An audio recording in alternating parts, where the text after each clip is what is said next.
ಎಲ್ರಿಗೂ ನಮಸ್ಕಾರ. Welcome back to mixed meal with Mahalakshmi YouTube channel. ಸಬ್ಬಕ್ಕಿ ಪಲಾವ್ನ ಹೇಗೆ ಮಾಡೋದು ಅಂತ ತೋರಿಸ್ತಾ ಇದ್ದೀನಿ. ಆರೋಗ್ಯಕರವಾದ ಬ್ರೇಕ್ಫಾಸ್ಟು. ಮಕ್ಕಳುಗಳು ಸೊಪ್ಪು ತಿನ್ನಲ್ಲ ಅಂದರೆ ಈ ಥರ ಬ್ರೇಕ್ಫಾಸ್ಟ್ ಮಾಡಿಕೊಡಿ.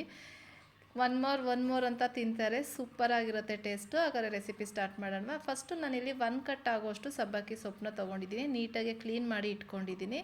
ಇದಕ್ಕೆ ಸ್ವಲ್ಪ ಮಸಾಲೆ ಮಾಡ್ಕೊಳ್ಳೋಣ. ಒಂದು ಮಿಕ್ಸಿ ಜಾರ್ಗೆ 1 ಈರುಳ್ಳಿ, 1 ಗೆಡ್ಡೆ ಆಗೋಷ್ಟು ಬೆಳ್ಳುಳ್ಳಿ, ಒಂದು ಅರ್ಧ ಇಂಚಷ್ಟು ಶುಂಠಿ, ಖಾರಕ್ಕೆ ಅನುಗುಣವಾಗಿ ಹಸಿಮೆಣಸಿನ್ಕಾಯಿ, ಸ್ವಲ್ಪ ಕೊತ್ತಂಬರಿ ಸೊಪ್ಪು, 1 ಇಂಚು ಚಕ್ಕೆ, ಒಂದು 4 ಲವಂಗ, ಒಂದು ಅರ್ಧ ಟೇಬಲ್ ಸ್ಪೂನ್ ಆಗುವಷ್ಟು ಪೆಪ್ಪರ್ ಹಾಕಿ ಸ್ವಲ್ಪ ನೀರು ಹಾಕಿ ತರಿಯಾಗಿ ರುಬ್ಕೊಂಡು ಒಂದು 3 ಟೇಬಲ್ ಸ್ಪೂನ್ ತೆಂಗಿನಕಾಯಿನೂ ಹಾಕ್ಕೊಂಡು ಫೈನ್ ಪೇಸ್ಟಾಗಿ ರುಬ್ಬಿಟ್ಕೊತಾ ಇದ್ದೀನಿ. ನೆಕ್ಸ್ಟ್ ಗ್ಯಾಸ್ ಆನ್ ಮಾಡಿ ಒಂದು ಪ್ಯಾನ್ ಇಟ್ಕೊಂಡು ಅದಕ್ಕೆ 4ರಿಂದ 5 ಟೇಬಲ್ ಸ್ಪೂನ್ ಆಯಿಲ್ ಹಾಕಿ ಹೋಲ್ ಗರಂ ಮಸಾಲ ಹಾಕ್ತಾಯಿದ್ದೀನಿ. ಚಕ್ಕೆ, ಲವಂಗ, ಸ್ಟಾರ್ ಅನೀಸ್, ಪಲಾವ್ ಎಲೆ, ಒಂದು ಸ್ವಲ್ಪ ಶಾಯಿ ಜೀರಾ, ಹೋಮ್ ಕಾಳು ಎಲ್ಲ ಹಾಕಿ ಲೈಟಾಗಿ 1-2 ಸೆಕೆಂಡ್ಸ್ನ ಫ್ರೈ ಮಾಡಿ ನೆಕ್ಸ್ಟು ನಾನಿಲ್ಲಿ ಒಂದು ಈರುಳ್ಳಿನ ಈ ಥರ ಸ್ಲೈಸಾಗೆ ಕಟ್ ಮಾಡಿ ಹಾಕೊತಾ ಇದ್ದೀನಿ. ಈರುಳ್ಳಿ ಕಲರ್ ಲೈಟಾಗೆ ಚೇಂಜ್ ಆಗಬೇಕು, ಅಲ್ಲಿಗಂಟ ನೀಟಾಗೆ ಫ್ರೈ ಮಾಡೋಣ. ಈ ಬ್ರೇಕ್ಫಾಸ್ಟ್ನ ಮನೇಲಿ ಒಂದ್ಸಲಿ ಟ್ರೈ ಮಾಡಿ ಮತ್ತೆ ನೀವೇ ಮಾಡ್ಕೊಂಡು ತಿಂತೀರಾ, ಅಷ್ಟು ಟೇಸ್ಟಿಯಾಗಿರುತ್ತೆ. ಈರುಳ್ಳಿ ಫ್ರೈ ಆದಮೇಲೆ ಒಂದು 4-5 ಬೀನ್ಸು, ಒಂದು ಹಸಿ ಬಟಾಣಿನ ಹಾಕ್ತಾಯಿದ್ದೀನಿ. ಇದ್ರೆ ಹಾಕ್ಕೊಳ್ಳಿ, ಇಲ್ದೋರೆ ಸ್ಕಿಪ್ ಮಾಡಿ. ಹಸಿ ಬಟಾಣಿ ಜಾಗದಲ್ಲಿ ಇವಾಗಂತೂ ಹಸಿ ಕಾಳ್ದು ಸೀಸನ್ ಇದೆ, ಅವರೆಕಾಯಿ, ತೊಗರಿಕಾಯಿ ಆ ಥರ ಏನಾನ ಹಾಕೊಬೋದು. ಇದು ಲೈಟಾಗಿ ಫ್ರೈ ಆದಮೇಲೆ ನಾನಿಲ್ಲಿ ಒಂದು ಟೊಮೆಟೊನ ಹಾಕ್ಕೊತಾ ಇದ್ದೀನಿ. ಟೊಮೆಟೊ 1/2 ಟೇಬಲ್ ಸ್ಪೂನ್ ಆಗೋಷ್ಟು ಧನಿಯಾ ಪುಡಿ ಹಾಕಿ ನೀಟಾಗೆ ಫ್ರೈ ಮಾಡೋಣ. ಟೊಮೆಟೊ ಸ್ವಲ್ಪ ಸಾಫ್ಟ್ ಆಗಬೇಕು. ಇದ್ರ ಜೊತೆನೇ ನಾವು ರುಬ್ಬಿರೋ ಅಂತಹ ಮಸಾಲೆನೂ ಹಾಕ್ಕೊತಾ ಇದ್ದೀನಿ. ಮಸಾಲೆನ ಚೆನ್ನಾಗೆ ಫ್ರೈ ಮಾಡಬೇಕು, ಯಾಕಂದರೆ ನಾವೆಲ್ಲ ಹಸಿದೇ ರುಬ್ಬಿರೋದ್ರಿಂದ ಅದರಲ್ಲಿರೋ ಸ್ಮೆಲ್ಲೆಲ್ಲ ಹೋಗಬೇಕು. ಅಲ್ಲಿಗಂಟ ಚೆನ್ನಾಗೆ ಫ್ರೈ ಮಾಡೋಣ. ಇದಕ್ಕೆ ಸ್ವಲ್ಪ ಅಂದರೆ ರುಚಿಗೆ ತಕ್ಕಷ್ಟು ಉಪ್ಪು ಹಾಕಿ ಇವಾಗೇ ಫ್ರೈ ಮಾಡೋದ್ರಿಂದ ಬೀನ್ಸು, ಕ್ಯಾರೆಟ್ಗೆಲ್ಲ ಉಪ್ಪು ಚೆನ್ನಾಗಿ ಹಿಡಿಯುತ್ತೆ. ಸೊ ಹಾಗಾಗಿ ಉಪ್ಪು ಹಾಕಿ ಫ್ರೈ ಆದಮೇಲೆ ನಾವು ಸಣ್ಣದಾಗೆ ಕಟ್ ಮಾಡಿ ತೊಳೆದಿಟ್ಟಿರೋ ಅಂತಹ ಸಬ್ಬಕ್ಕಿ ಸೊಪ್ಪನ್ನ ಸೇರಿಸ್ತಾ ಇದ್ದೀನಿ. ಆದಷ್ಟು ಸಣ್ಣದಾಗೆ ಕಟ್ ಮಾಡ್ಕೊಂಡು ಸೇರಿಸ್ಕೊಳ್ಳಿ.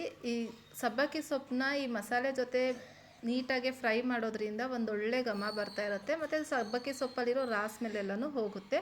ಲಿಡ್ನ ಕ್ಲೋಸ್ ಮಾಡಿ ಒಂದು 5 ಮಿನಿಟ್ಸ್ ಕುದಿಸ್ಕೊಳ್ಳಿ, ಯಾಕಂದರೆ ಸುತ್ತ ಎಣ್ಣೆ ಬಿಡಬೇಕು. ಮಸಾಲೆ ಎಲ್ಲ ಎಣ್ಣೆ ಬಿಟ್ಟರೆ ನೀಟಾಗೆ ಫ್ರೈ ಆಗಿದೆ ಅಂತ.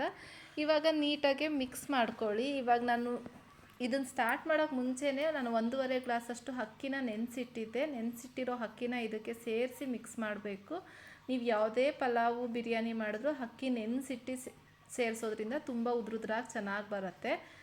ಫಸ್ಟು ಅಕ್ಕಿನ ಹಾಕಿ ಮಸಾಲೆ ಜೊತೆ ನೀಟಾಗೆ ಫ್ರೈ ಮಾಡೋಣ. ನೋಡ್ತಾ ಇದ್ದೀರಲ್ಲ, ಈ ಥರ ನೀಟಾಗೆ ಫ್ರೈ ಆದಮೇಲೆ ನೀವು ಎಷ್ಟು ಅಕ್ಕಿ ತೊಗೊಂಡಿರ್ತೀರೋ ಆ ಕನ್ಸಿಸ್ಟೆನ್ಸಿ ನೋಡಿ ನೀರು ಹಾಕ್ಕೋಬೇಕು. 1:2 ಹಾಗೆ ಹಾಕ್ಕೊಳ್ಳಿ.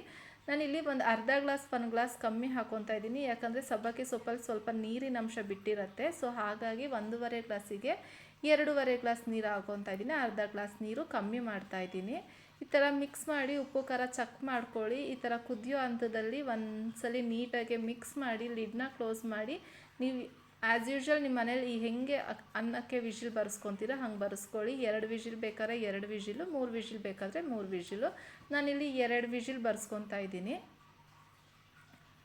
ಈ ಥರ ಬ್ರೇಕ್ಫಾಸ್ಟ್, ಹೆಲ್ತಿ ಬ್ರೇಕ್ಫಾಸ್ಟ್ ಮಾಡಿಕೊಟ್ರೆ ಯಾರು ತಾನೇ ಬೇಡ ಅಂತಾರಲ್ವ.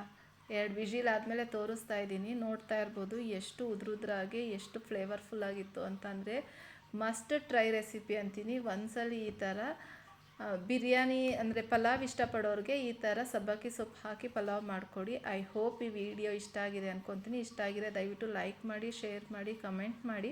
ಸಬ್ಸ್ಕ್ರೈಬ್ ಆಗಿಲ್ಲ ಅಂದರೆ ಪ್ಲೀಸ್ ನನ್ನ ಚಾನಲ್ನ ಸಬ್ಸ್ಕ್ರೈಬ್ ಮಾಡಿಕೊಂಡು ಹೊಸಬ್ರಿಗೆ ಸಪೋರ್ಟ್ ಮಾಡಿ ಅಂತ ಕೇಳ್ತಾ ಇದ್ದೀನಿ. ಟ್ರೈ ಮಾಡಿ ಹೇಗೆ ಬಂತು ಅಂತ ಮರೀದೆ ಕಮೆಂಟ್ ಮಾಡಿ. Keep supporting. Thank you for watching. ಇದೇ ಥರ ಸಿಂಪಲ್ ಆ್ಯಂಡ್ ಟೇಸ್ಟಿ ರೆಸಿಪಿಗಾಗಿ ನಮ್ಮ ಚಾನಲ್ನ ವಾಚ್ ಮಾಡ್ತಾಯಿರಿ. Keep supporting. Thank you for watching. Bye. ಮತ್ತೆ ಇದೇ ಥರ ಸಿಂಪಲ್ ರೆಸಿಪಿಯೊಂದಿಗೆ ಮುಂದಿನ ವೀಡಿಯೋದಲ್ಲಿ ಸಿಗ್ತೀನಿ. Take care.